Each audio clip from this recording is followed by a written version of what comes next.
आज जर्मनी में मैंने नोट किया था अभी कहीं से, एक टीचर की सालाना सैलरी एवरेज, उसमें ऊपर नीचे की क्लासेस भी होंगी, एक एवरेज फिगर मैं दे रहा हूं आपको।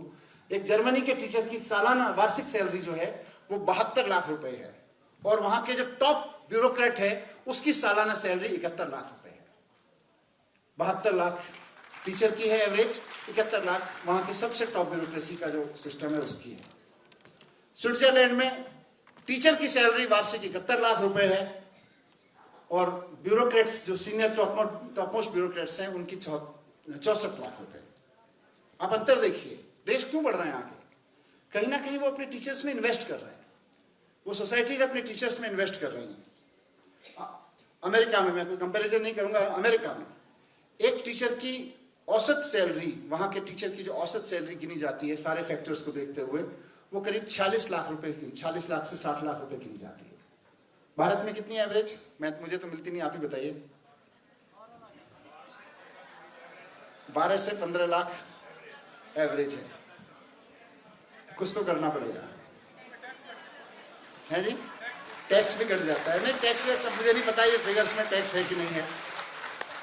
मुझे लगता है, मैं सही में दिल से बोल रहा हूं, किसी राजनीतिक उसमें नहीं, एक भारतीय होने के नाते बोल रहा हूं कि अगर हमें 2047 के भारत की नींव रखनी है और उसमें टीचर्स से हमें यह अपेक्षा करनी है कि आप 2047 के भारत का निर्माण आपके क्लासरूम से होगा, तो आज हमें यह निर्णय लेना पड़ेगा। आज लें, आज से 5 साल बाद लें, 6 साल बाद लें, 2 साल बाद लें, किसी समय पूरे देश को एक बहुत सोच समझ के निर्णय लेना पड़ेगा कि हमारे देश में भी टीचर्स की सैलरी सबसे ज्यादा, किसी भी अधिकारी से ज्यादा होनी चाहिए। यह हमें नियम बनाना पड़ेगा। मैं ये नहीं कह रहा कि टीचर्स को सबसे ज्यादा तनख्वाह दो और फिर जो सबसे ज्यादा सीनियर टीचर है उसको भारत का कैबिनेट सेक्रेटरी बना दो, नहीं, वो नहीं होगा। या डीएम बना दो। डीएम तो आईएएस को ही बनाना पड़ेगा। वो एक क्वालिफिकेशन लेके आते हैं, एक एक्सपीरियंस लेके आते हैं, एक खास तरह की नॉलेज लेके आते हैं, तो डीएम का काम तो एक आईएएस ही करेगा। लेकिन 5 साल में डीएम बन जाते हैं तारिक साहब, लगभग मराठी जी। तो 5 साल में एक आदमी डीएम बनता है, वो डीएम 5 साल वाला आईएएस ही बनेगा।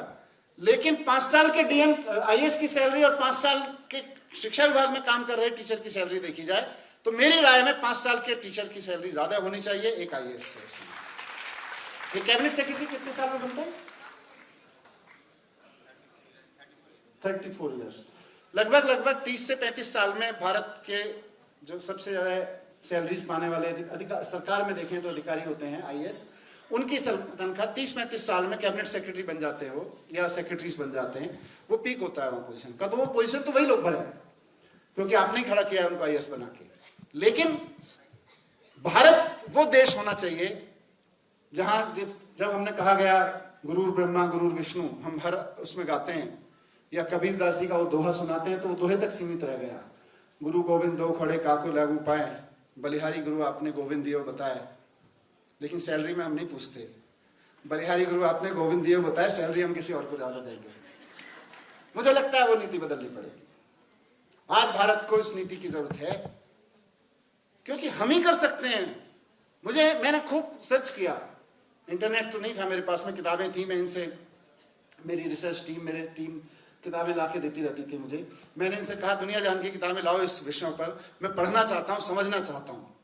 मुझे कहीं नहीं मिला कि किसी देश ने यह कॉन्सेप्ट दिया हो दुनिया में कि गुरु गोविंद दो खड़े काके लागू पाए, बलिहारी गुरु आपने गोविंद दियो बताया। तो भगवान से पहले भी गुरु को हम पूजना चाहते हैं। किसी दुनिया में किसी कॉन्सेप्ट नहीं है। गुरु ब्रह्मा गुरु विष्णु कहीं दुनिया में कॉन्सेप्ट नहीं है, भारत की भूमि पर यह कॉन्सेप्ट है। तो फिर भारत ही वो भूमि है जहां से ये मैसेज जाना चाहिए दुनिया को कि हम सिर्फ कहते नहीं है, हम सिर्फ मंच पे गाते नहीं है, हम करते भी हैं। और सैलरी में भी हमारा वो रिफ्लेक्ट होना चाहिए कि एक टीचर की सैलरी सबसे ज्यादा देश में होनी चाहिए। और उसका फायदा क्या होगा? मैं कोई ऐसा नहीं कि यहां एक पॉपुलिज्म बात कह के जाना चाहता हूं। उसका फायदा देखिए क्या होगा। आप लोग भी जब कॉलेज में पढ़ते थे, ये लोग भी जब कॉलेज में पढ़ते थे, उस वक्त one of the most attractive professions में आईएएस रहता है। उसमें एक कारण रहता है, उसमें सैलरीज बहुत होती हैं, उसमें पावर्स भी होती हैं, उसमें सैलरीज भी होती हैं, या सैलरीज वाले लोगों की डिपार्टमेंट की तरफ भागते हैं। तो आज दिल्ली यूनिवर्सिटी में जो लोग बच्चे पढ़ रहे हैं उनके अंदर ये सेटिस्फेक्शन हो, कोई चिंता की बात नहीं, हमने तो टीचर का प्रोफेशन चुन लिया, हम तन मन धन सारा लगाएंगे, एक अच्छे टीचर बनेंगे और देश को खड़ा करेंगे। सरकार ने व्यवस्था कर रखी है, सैलरी हमें सबसे ज्यादा मिलेगी। ये एक नीति की जरूरत है देश में, और मैं समझता हूं वो बन सकती है। अब समय आ गया है वो नीति बनाने का। आइए ऐसे भारत, क्योंकि चारों तरफ चर्चा है कि हम 2047 का भारत कैसा खड़ा करेंगे, विकसित भारत की तरफ कैसे चलेंगे। मेरा मानना है कि टीचर्स को वो सम्मान दिए बिना और वो जगह दिए बिना जिसमें हमारे परंपराओं में भी रिफ्लेक्ट होता है, लेकिन हमारी बैलेंस शीट में भी रिफ्लेक्ट होना चाहिए कि हमारे यहाँ टीचर सबसे ज्यादा सैलरी पाते हैं। हम वो देश हैं जहाँ टीचर सबसे ज्यादा सैलरी पाते हैं किसी भी सरकारी कर्मचारी की तुलना में। वहां हम पहुंचेंगे, मुझे लगता है भारत को फिर विकसित होने से कोई नहीं रोक सकता।